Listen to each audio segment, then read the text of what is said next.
Bonjour à tous, vous retrouverez ici un petit extrait de mon live, puisque j'ai décidé de faire des petites pastilles sur chacune de mes reviews. Enjoy! L'Ultimate Black Panther de Brian Hill et de Stefano Casi. Voilà, ce premier numéro du Black Panther, où j'ai mis plusieurs planches.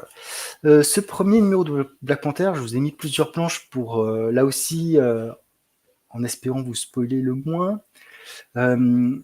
Alors, de quoi ça parle, ce Black Panther? Donc, le Black Panther, il y a une, comment dire, le Wakanda est envahi. On peut voir ces personnages là sur la case de gauche qui commencent à prendre quelques villages et à massacrer des habitants, à les prendre en otage, etc.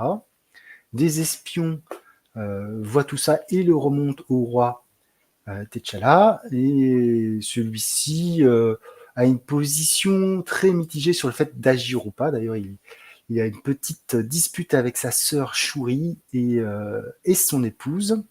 Donc peut-être un des seuls trucs un peu différents, son épouse c'est Okoye, qui était une ancienne Dora Milaje, comme on peut voir dans le film.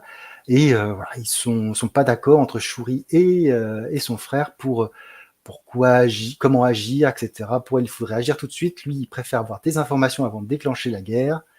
Voilà. Donc, on a un aspect politique qui se dessine, mais qui reste très convenu dans les choses, en fait. Moi, j'ai trouvé que cet épisode n'était pas un mauvais épisode. Voilà. Pour une personne qui ne connaît pas je dirais, le lore du Black Panther et qui voudrait commencer par là, c'est tout à fait acceptable. Néanmoins, quand on est un petit peu connaisseur du lore et qu'on a lu surtout l'Ultimate Spider-Man, on est un petit peu déçu de cette itération du Black Panther parce que au final, dans Ultimate Spider-Man, on reprenait des personnages familiers, mais on les tordait un petit peu pour amener à d'autres situations. Ici, les personnages sont familiers, mais ils sont très peu tordus pour être dans d'autres situations. Je dirais que la chose peut-être que je ne vous ai pas révélée, la plus tordue, c'est un des personnages qui intervient à un moment donné avec une personne dont on ne pensait pas qu'elle apparaîtrait dans cette série, mais logique dans le lore de Black Panther. Et voilà, donc voilà, je vais attendre la suite. Après, comme on en parlait avec Sofiane, peut-être que c'est convenu pour le début pour mieux nous surprendre au fur et à mesure, à suivre. De toute façon, il faut donner sa chance. C'est pas sur un épisode qu'on peut dire que c'est le banger ou la purge de l'année. Il faut laisser un peu plus de temps. Quoique sur une purge, généralement, un épisode, ça peut suffire. Mais oui, en tout cas, il faut laisser un petit peu de temps à Brian Hill pour construire un petit peu l'ensemble.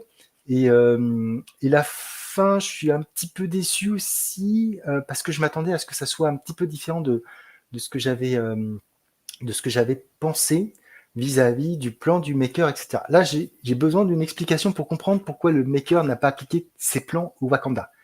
Est-ce qu'il y avait une raison? Est-ce qu'il n'y avait pas de raison? Est-ce qu'il a insufflé des choses au Wakanda ou pas? Là aussi, il va falloir que l'auteur se surpasse pour nous apprendre ou pas des choses et si ça va être ça va être intéressant. En tout cas, premier numéro, pas mauvais, mais pas extraordinaire. C'est pas le waouh auquel je m'attendais, mais voilà, ça reste bien dessiné et pas trop mal écrit, mais sans réelle surprise pour le moment.